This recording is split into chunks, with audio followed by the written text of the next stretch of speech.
বন্ধুরা আজও কিন্তু ছাগল কাণ্ডে আমি জড়িত না, দেখুন তার কাণ্ড।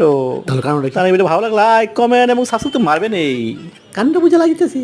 নাম্বার ওয়ান, এই যে চলে এসে আর কোন আতর রহমানের ভাগ্য শিকার তুলতে নতুন শিশু এই পৃথিবীর ধারায়।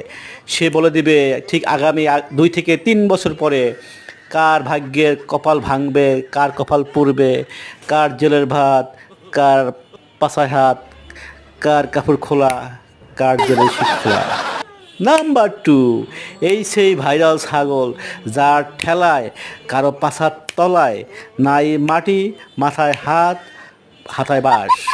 নাম্বার থ্রি, শুরু হয়ে গেল মানুষ ভার্সেস ছাগল নাইয়ার WWF।